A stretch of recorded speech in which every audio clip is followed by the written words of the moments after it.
Estos peces tienen una misión: completar una gran odisea.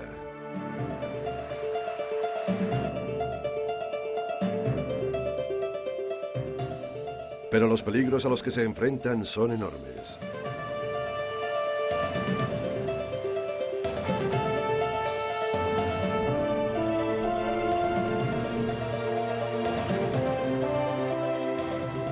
Su objetivo, si sobreviven, es regresar al lugar donde nacieron. Sus probabilidades de éxito son ínfimas. En el mundo existen 7 especies de salmón. 6 de ellas viven en el Pacífico y una en el Atlántico. En todos los ríos, el salmón aparece cada año en la misma época. Por ello, resulta una presa previsible para los depredadores.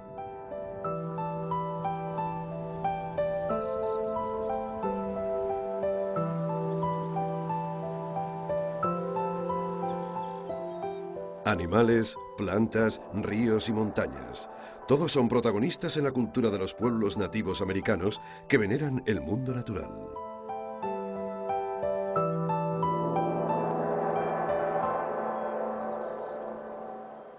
El salmón no solo resulta esencial como alimento, también marca el cambio de las estaciones. Así pues, le reciben con elaborados rituales.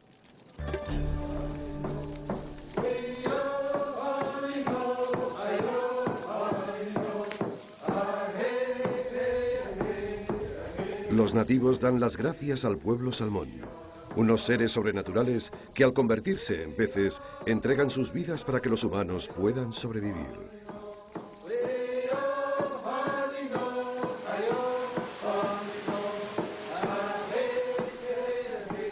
Los que mueren aquí son en efecto casi sobrehumanos. Son los que sobrevivieron a una singladura oceánica de miles de kilómetros. Los que lograron regresar para completar su ciclo vital. Desde el principio, antes incluso de que eclosionen las huevas, el salmón se enfrenta a un futuro amenazador.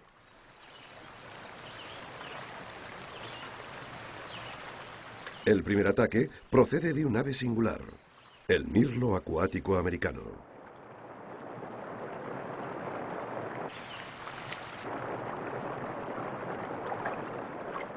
Con ojos habituados a ver bajo el agua, el mirlo acuático localiza con facilidad uno de los numerosos grupos de huevas semejantes a piedrecitas diseminadas a millares a lo largo del lecho pedregoso.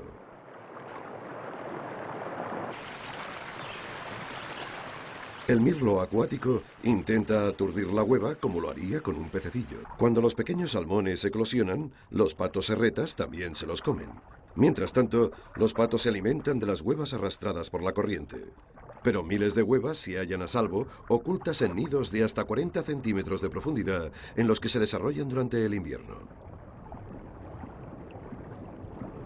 Las células de la minúscula hueva gelatinosa se multiplican alimentadas por las aguas ricas en oxígeno, formando los distintos órganos del animal.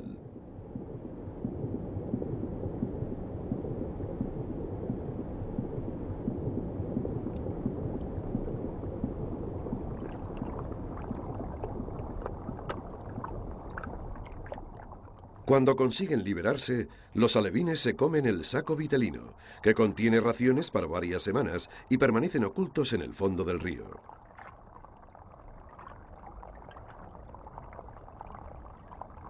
Entonces, en primavera, el agua aumenta de temperatura, el saco vitelino se agota y el alevín sale de su escondite.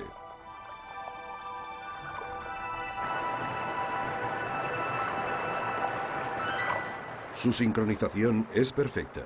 Zarandeado por la corriente, se une a centenares de otros alevines que surgen bajo cada piedra.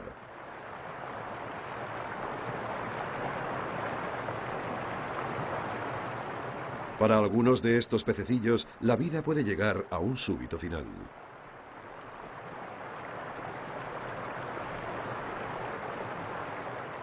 Pero aunque las truchas y los cangrejos disfrutan de un gran banquete, hay tantos alevines que miles de ellos logran escapar. No hay suficiente comida para ellos en el río. Un entorno más propicio les espera en el océano. Así pues, algunos salmones se dirigen hacia el estuario. Sin embargo, los salmones rojos se detienen en un lago que les sirve a modo de guardería.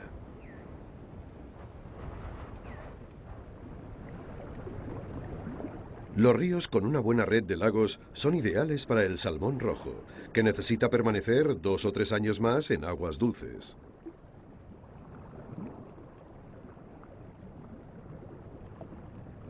Los alevines todavía son muy pequeños y un joven salmón plateado puede engullirlos de un solo bocado.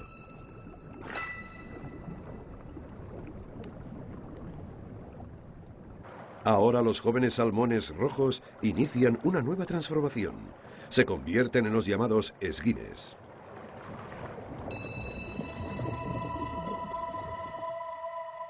En cuestión de días, millones de peces abandonan el lago y regresan al río, estimulados por el aumento de las horas de sol y de la temperatura del agua.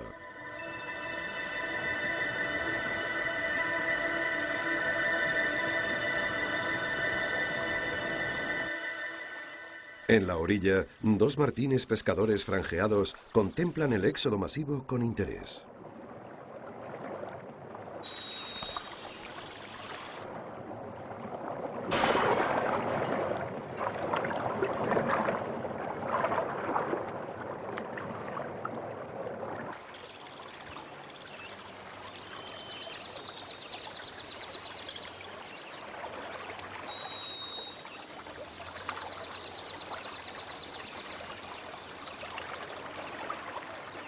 Los jóvenes salmones siguen su avance hacia el mar, pero mientras descienden arrastrados por la corriente, se topan con otros depredadores.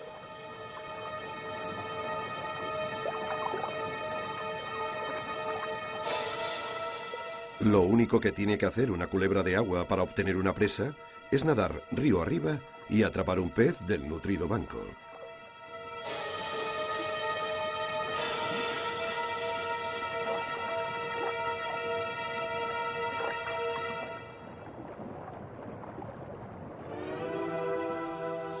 Mientras viajan bajo el abrigo de la noche, los jóvenes supervivientes continúan preparándose para su nueva vida en el mar. El cambio es progresivo, pero radical.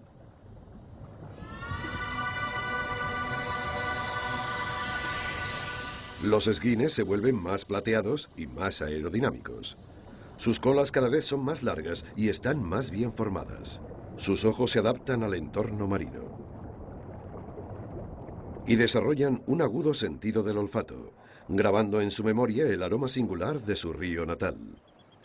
Un día tendrán que encontrar el camino de vuelta.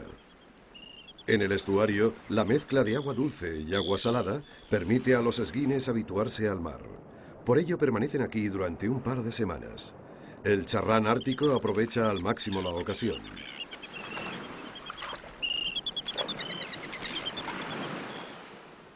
Entonces, tras haber doblado o triplicado su peso, los jóvenes salmones continúan adelante y al principio se limitan a seguir la costa del Pacífico. De mar adentro aparecen los osos marinos para acecharles.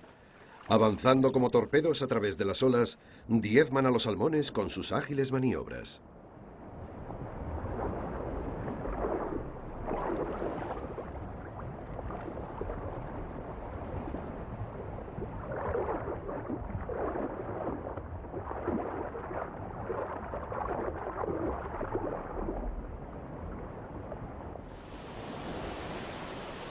El viaje de los salmones, que les llevará hasta las profundidades del Pacífico, tiene su reflejo en otra migración épica que se desarrolla en el otro lado del mundo. Aquí, los salmones se dirigen al Océano Atlántico. Alrededor del 40% de ellos nacieron en Europa y Escandinavia. El resto proceden de Canadá y de la costa oriental del Pacífico. 2 grupos migran hasta el sur de Groenlandia.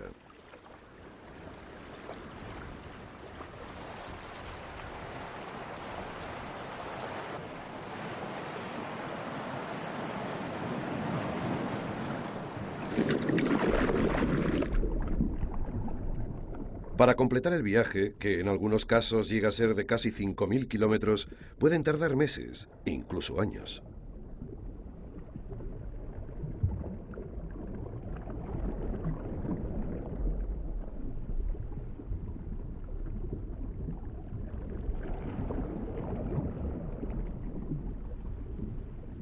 Llegan entre agosto y octubre.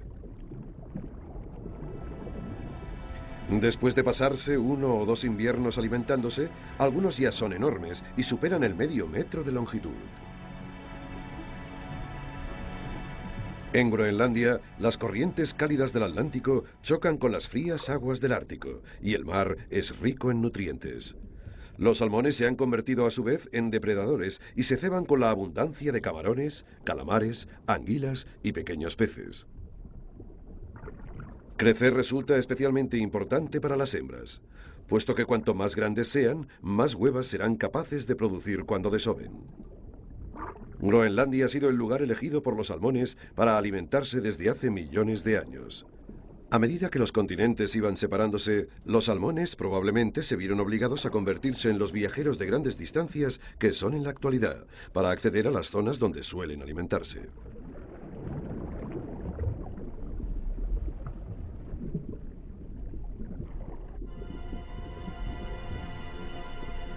Durante años, el lugar al que se dirigían los salmones después de abandonar sus ríos fue un misterio. Entonces, en 1956, un pez marcado en Escocia fue descubierto frente a las costas de Groenlandia. 2 años más tarde, otro pez marcado en Canadá también fue capturado aquí. El secreto del salmón se había desvelado. Las flotas de pesca acudieron en masa y la población de peces cayó en picado.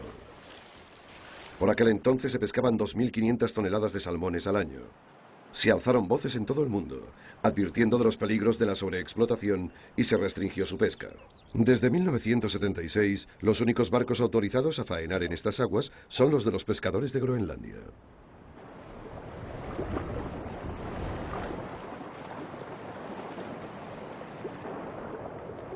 Estos utilizan redes a la deriva para capturar su cuota de peces, pero en los últimos años han notado una disminución en el número de capturas.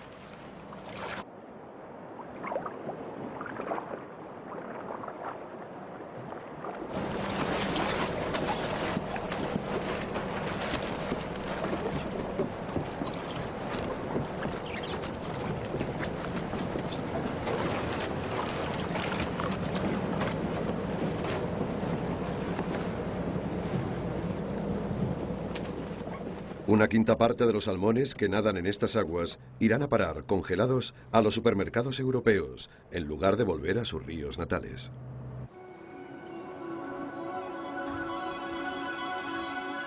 Los días se acortan.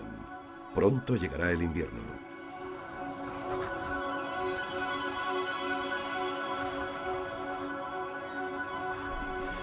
Cuando perciben el descenso de la temperatura del agua, los salmones inician su viaje de regreso.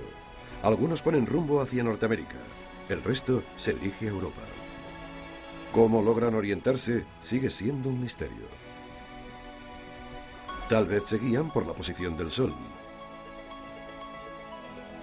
Quizá la magnetita, un compuesto ferroso hallado en sus cuerpos, les permite captar el campo magnético de la Tierra del mismo modo que lo hacen las aves migratorias. O tal vez utilizan el Sol como un gigantesco compás celeste.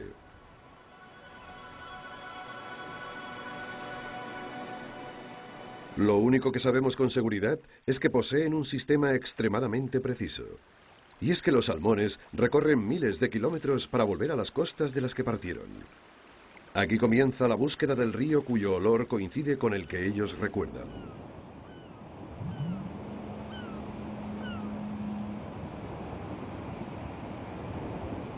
Ahora el salmón atlántico mide más de 1 metro y pesa 11 kilos. Es una de las piezas más codiciadas por los pescadores, como aún demuestran las pinturas rupestres dibujadas hace más de 20.000 años.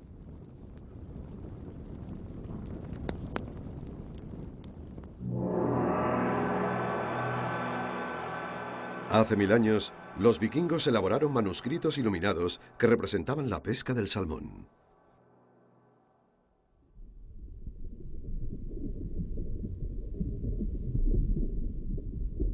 Sabemos que en Gran Bretaña aún sobrevive al menos una técnica de pesca empleada por los vikingos. Este arte, que todavía se practica en algunos lugares, como en el pueblo de Solway Firth, requiere una considerable paciencia. Hoy es más un deporte que un método de subsistencia.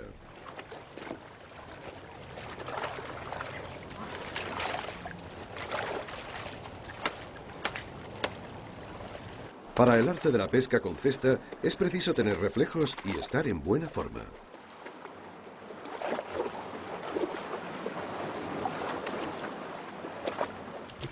En el siglo pasado, cuando todavía eran muy abundantes, los salmones se capturaban a millares, empleando métodos impresionantes.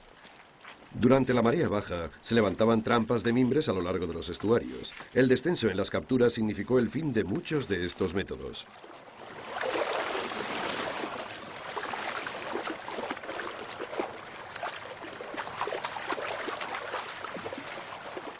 Los hábitos de los humanos pueden cambiar, pero los del salmón no lo hacen nunca. Al igual que su pariente atlántico, el salmón rojo, después de pasar 2 o 3 años en el mar, finalmente se aproxima a las costas del noroeste de Estados Unidos. Algunos habrán nadado más de 15.000 kilómetros. Se sabe que aprovechan las corrientes marinas para viajar varias veces alrededor del océano. Con un cuerpo que supera el metro de longitud, son tan grandes que ahora los depredadores más pequeños ya no les perturban. Pero como sabían los nativos americanos, los gigantes del océano les rendirán una visita especial. Las orcas ajustan su calendario en función de los salmones.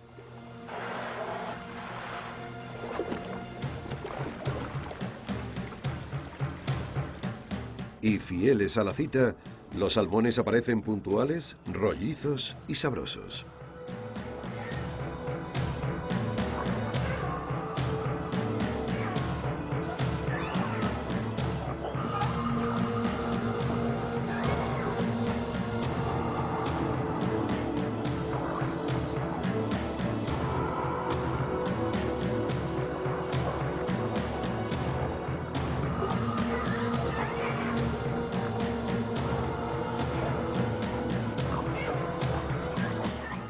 Las orcas trabajan en equipo para acorralarles y luego les dividen en grupos. Cualquier pez débil, lento o sencillamente desafortunado resulta presa fácil.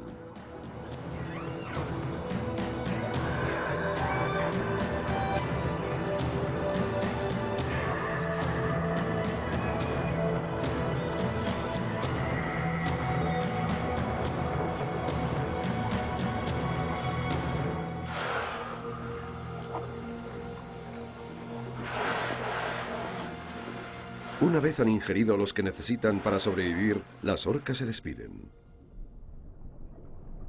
Los salmones siguen su camino y se encuentran cara a cara con otro equipo de cazadores, los más mortíferos e insaciables de todos.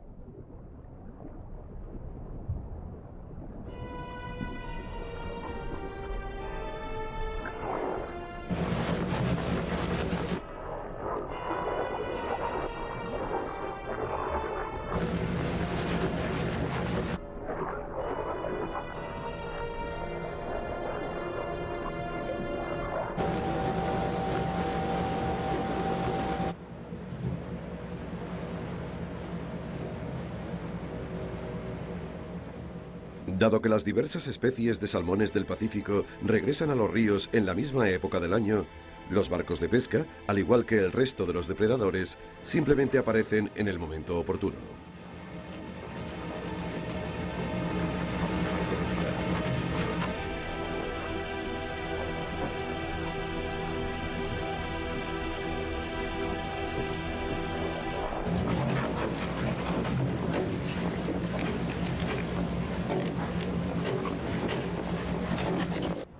Las actividades de la pesca comercial son uno de los principales factores que explican la drástica disminución de los salmones en los ríos que fluyen hacia la costa noroccidental del Pacífico. Los que escapan a las redes siguen el rastro hasta la desembocadura de los ríos.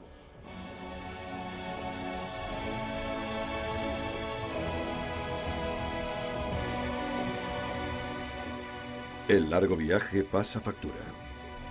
Algunos mueren de puro agotamiento y las anguilas devoran sus cuerpos en las profundidades.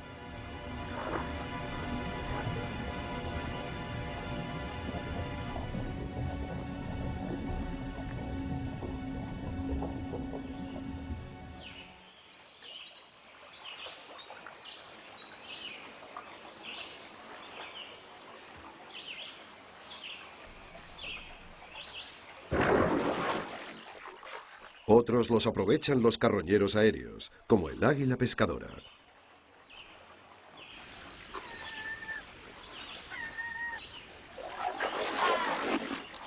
Depredadores de mayor tamaño también se zambullen en el estuario para llevarse su parte, incluso aunque tengan que nadar largas distancias desde la orilla.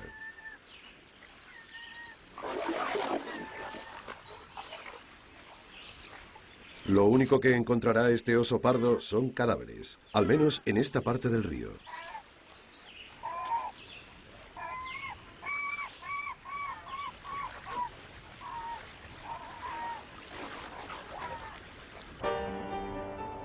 Ni siquiera una herida grave impide al salmón seguir adelante para cumplir su urgente misión.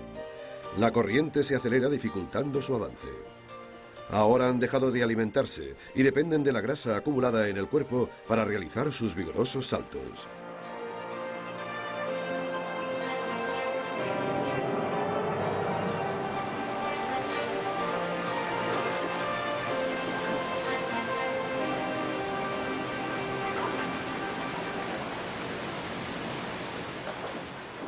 Los nativos americanos siguen empleando el salabardo como sistema de pesca. La paciencia resulta imprescindible para atrapar un solo pez.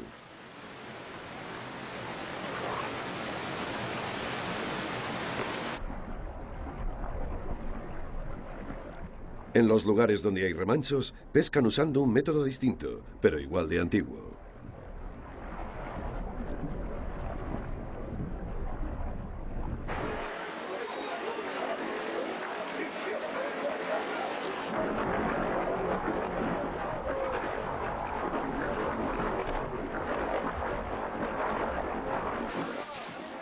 El paso estacional de los salmones es vital para las aldeas de la costa noroccidental del Pacífico. Aunque también pueden recurrir a otros peces, ninguno es tan previsible como el salmón.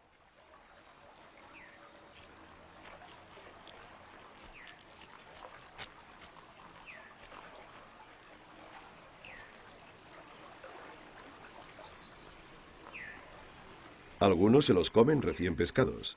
El resto se ponen a secar al sol o se cortan en filetes y se ahuman a fuego lento en chozas destinadas a tal fin. Incluso aquí, donde el clima es tan húmedo, el salmón seco o ahumado se conservará durante bastante tiempo. Hay suficiente para alimentar a toda la aldea durante varios meses.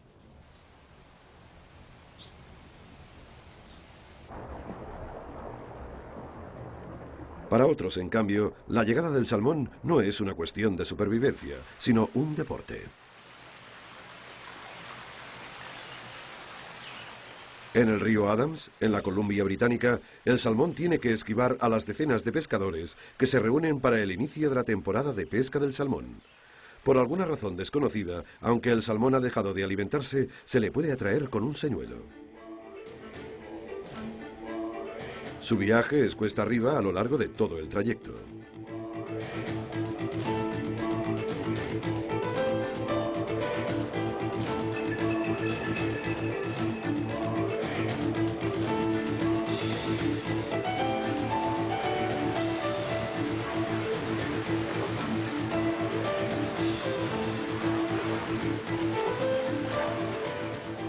La corriente arrastra a algunos de los peces. Este, retorciéndose en el aire y nadando con todas sus fuerzas desde el momento en que cae al agua, consigue mantenerse en la parte superior de la cascada y enseguida busca algún remanso donde poder recuperar fuerzas.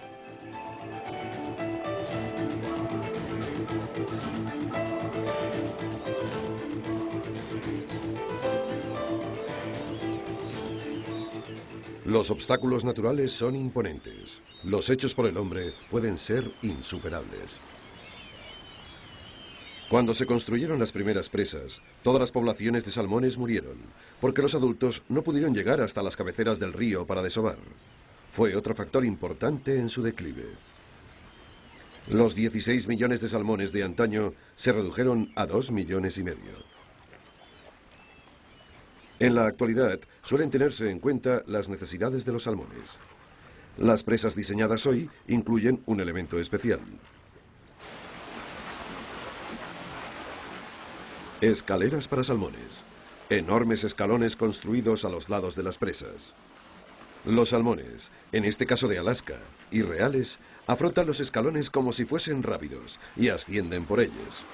Pese a la construcción de estas escaleras, más del 10% de los peces mueren en cada presa.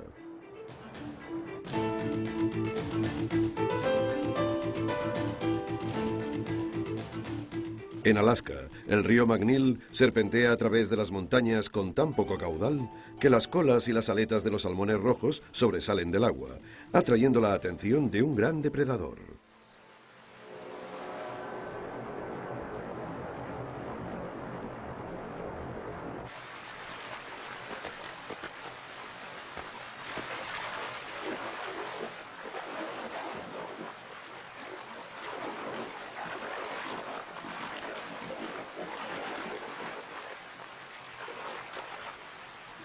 Hay tantos peces entre los que elegir que los osos pardos casi no saben cuál comerse.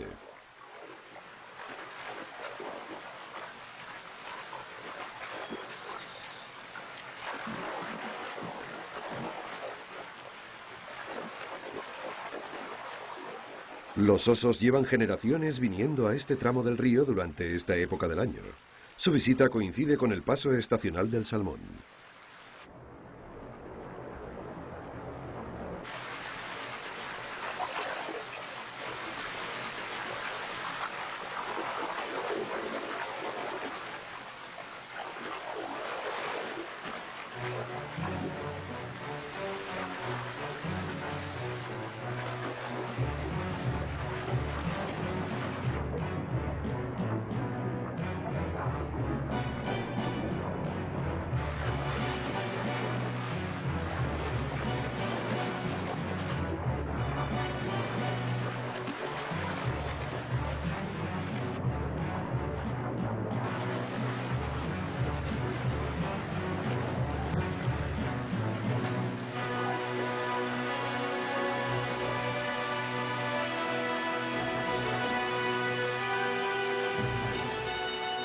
Cada oso tiene su estrategia y su lugar de pesca favorito, que a menudo pasa de madres a hijos. Observando a los adultos, los cachorros no solo aprenden cuándo llegan los salmones, sino cómo pescarlos. Aunque un salmón grande y veloz puede crear problemas incluso al oso más experimentado. Cada oso capturará unos 5 o 6 salmones al día y puede haber hasta 40 osos pescando al mismo tiempo en este tramo del río McNeil. Algunos todavía son demasiado jóvenes para atrapar sus propios salmones.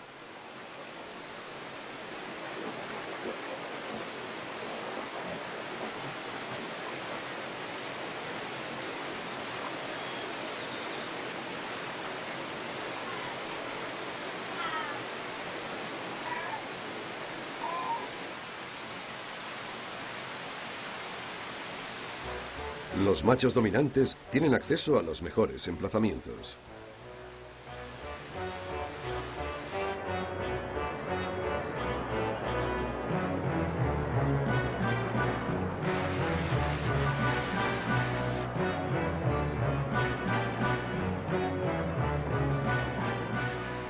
Algunos optan por pescar en la parte baja de los rápidos.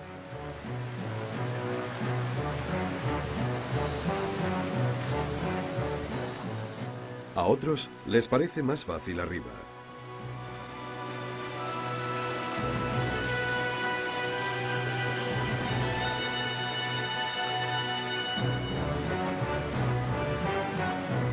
La tentación de capturar un pez es irresistible, pero ahora mismo los osos han comido tanto que no pueden ingerir todos los salmones que pescan.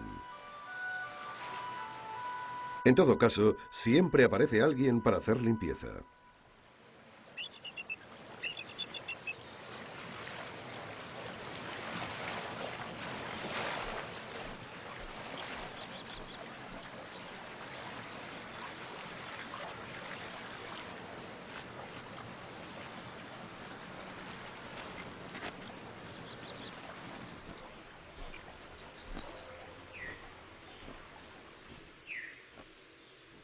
La migración de los salmones llega en un momento crucial para el águila calva, justo cuando tiene que alimentar a sus hambrientos y exigentes polluelos.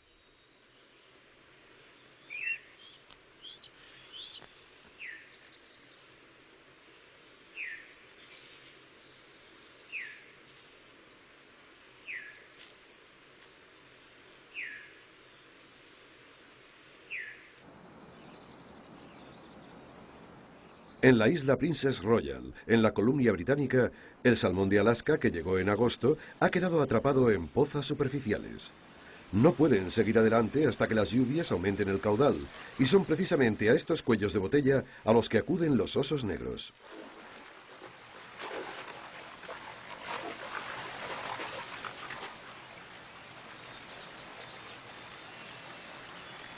El de la izquierda es un raro ejemplar albino.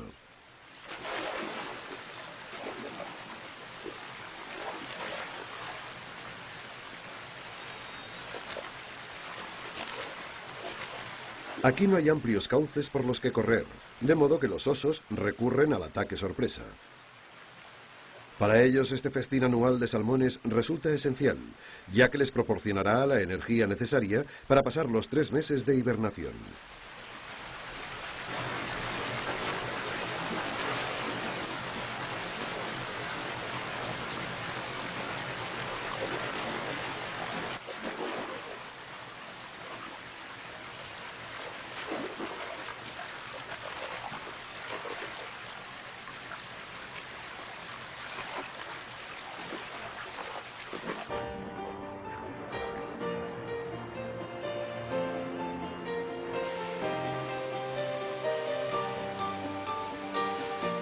Desde el momento en el que entran de nuevo en el río, todos los salmones cambian físicamente con el fin de prepararse para la reproducción. La transformación de los salmones rojos es la más drástica de todas. Esto es lo que le ocurre a un salmón rojo macho en menos de 2 semanas. Las mandíbulas de este pez plateado y estilizado se extienden paulatinamente y en su piel aparecen unas manchas rosadas. Su cabeza se vuelve de color verde y su espalda se arquea formando una joroba. Su cuerpo adquiere un tono rojizo y desarrolla una afilada dentadura.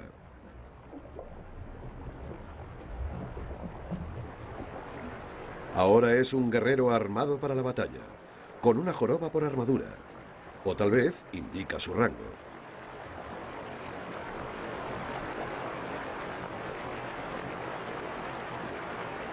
Otros salmones del Pacífico también cambian. El salmón rosado desarrolla una joroba aún más pronunciada. Al otro lado del Pacífico, 5 millones de salmones rojos se dirigen en masa hasta su hogar en la península de Kamchatka, situada en el sureste de Rusia.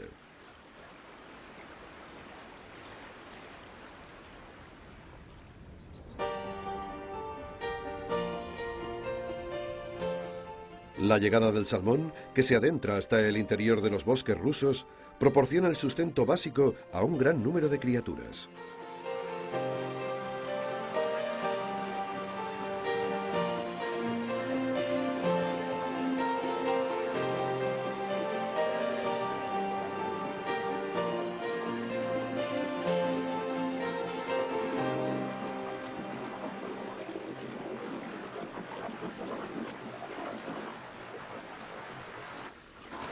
Los osos pardos rusos, 10.000 de los cuales viven en Kamchatka, llegan a comerse hasta 5 salmones al día, dejando los restos a las gaviotas.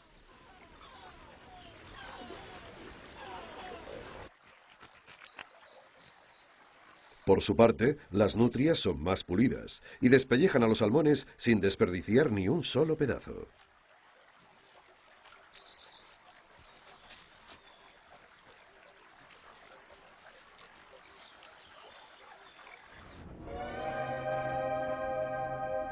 Kamchatka trata a sus animales salvajes con especial benevolencia, gracias a un elemento muy importante, sus volcanes activos.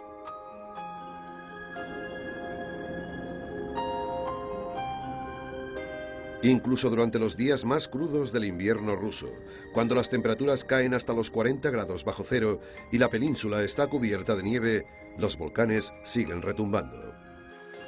Esta actividad telúrica impide que los ríos se congelen, dando al salmón la oportunidad de migrar en invierno, una nueva ocasión para desovar.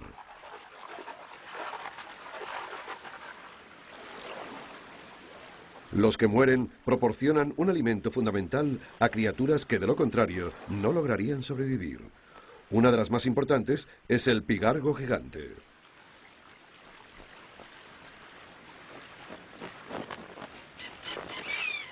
Solo quedan unas 6 o 7 mil de estas magníficas aves, y más de la mitad se encuentran aquí, en la parte más meridional de Kamchatka, donde se congregan para alimentarse del salmón invernal.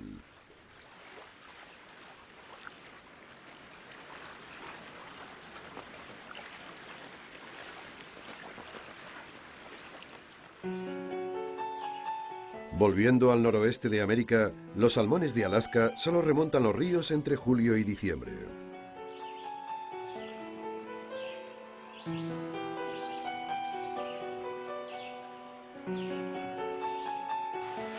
Aquí se enfrentan a un nuevo peligro.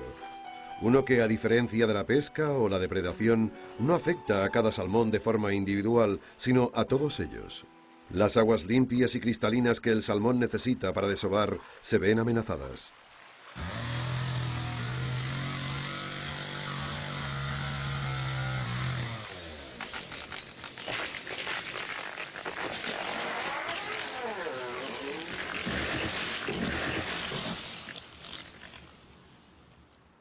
La tala de bosques elimina los árboles que fijan el suelo.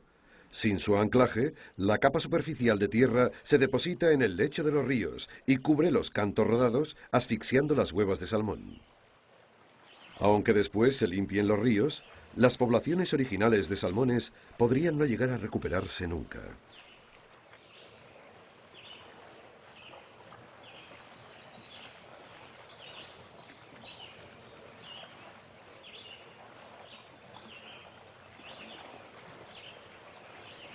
Los salmones rojos se agrupan donde la corriente es menor y más fácil de superar, formando una marea roja como la sangre a lo largo del curso superior.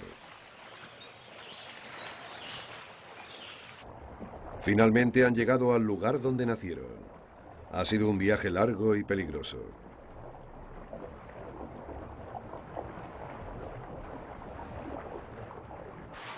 Ahora, aunque no han comido desde que entraron en el río, los machos deben hallar la energía suficiente para luchar. Sus afilados dientes entran en acción.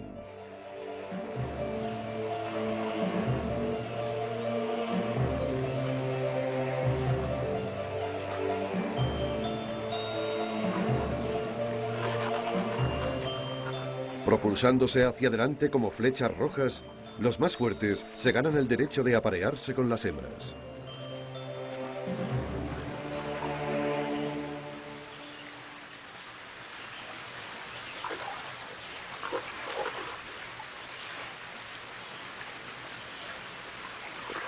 Estas, mientras tanto, preparan un nido apartando las piedras del fondo con su cola.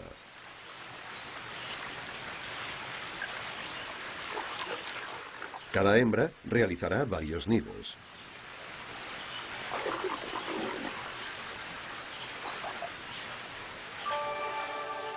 Entonces, cuando ella pone sus huevas, el macho libera su esperma, que fluye sobre las huevas, fertilizándolas. Cada hembra suele poner entre 2 y 4.500 huevas. Tal profusión de huevas es un seguro frente al fracaso. La hembra protegerá sus nidos durante varios días, hasta que se convertirá en su tumba. Ahora, completamente exhausto, al salmón solo le queda una cosa por hacer. Tras haber cumplido con su destino, sus débiles cuerpos son devorados por los hongos. Sus escamas se desprenden, sus músculos se atrofian, y en algo más de una semana mueren, todos y cada uno de ellos. Donde antes el río rebosaba de vida, ahora las aguas están mortalmente quietas. Su cuna se convierte en un masivo cementerio. Los salmones rosados también mueren en el lugar donde nacieron, como le sucede a todos los salmones del Pacífico. En el río Chilkat, en Alaska, un magnífico depredador aprovecha al máximo este acontecimiento extraordinario.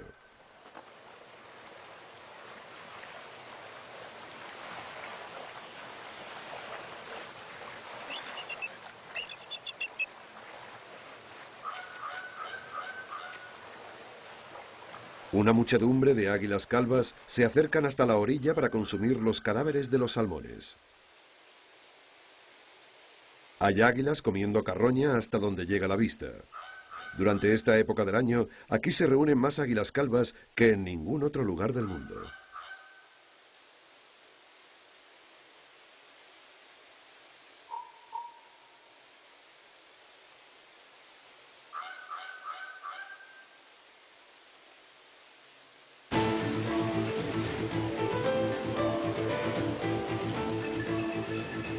Aún hay vida en el salmón atlántico, que pugna por regresar a la cabecera de sus ríos europeos natales.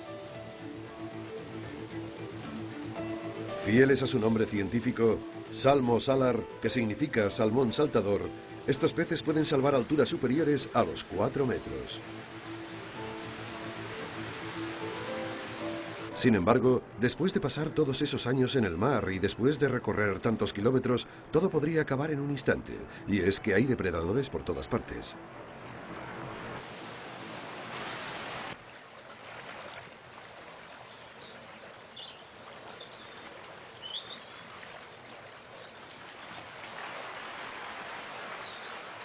Sin embargo, río arriba, un ave más poderosa espera a los salmones.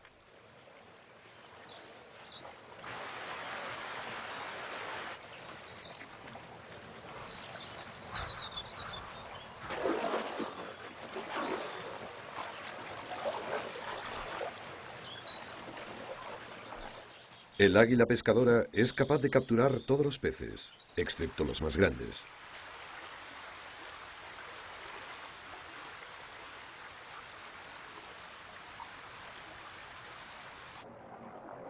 Y los que sobreviven han conseguido alcanzar su objetivo. Este lugar, del que partieron hace tanto tiempo, es ahora su punto de destino. El salmón atlántico también cambia para reproducirse. Tras perder su brillante tono plateado, la mandíbula superior de los machos adquiere una forma parecida a un gancho.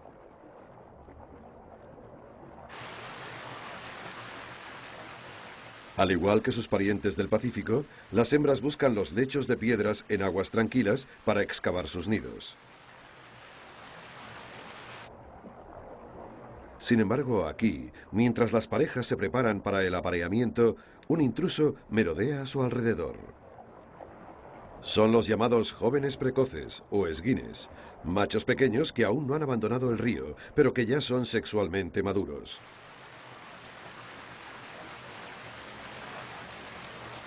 Cuando la hembra ha formado su nido, el macho se une a ella, y lo mismo hace el esguín.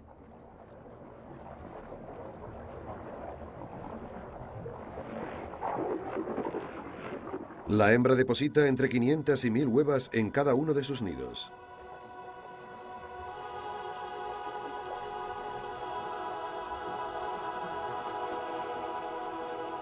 Abren sus bocas por el esfuerzo, y muchas huevas quedan fertilizadas al instante.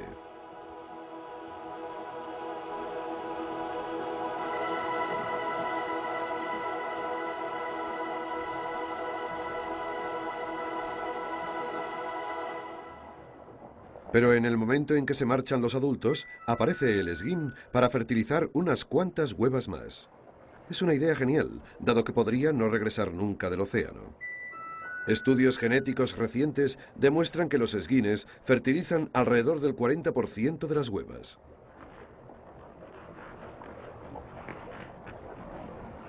La hembra remueve las piedras acumuladas para hacer el nido contiguo, cubriendo sus valiosas huevas. Mientras tanto, el esguín espera su próxima oportunidad. Una vez terminado el desove, la mayoría de los salmones atlánticos, como sus parientes del Pacífico, mueren. Pero excepcionalmente, algunos sobreviven.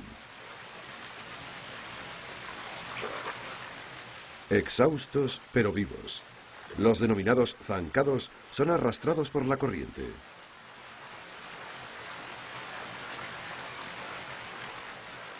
Alrededor de 1 de cada 10 zancados regresarán al mar, donde volverán a alimentarse. Y de ellos, cerca de la mitad volverán para desovar una segunda o incluso una tercera vez. Ninguno de los salmones del Pacífico goza de una segunda oportunidad. Los nativos americanos creían que devolviendo las espinas de los salmones al río, aseguraban el regreso de los peces al año siguiente. De los millones de huevas que han quedado atrás, algunas logran sobrevivir para completar su asombroso ciclo vital contra todo pronóstico.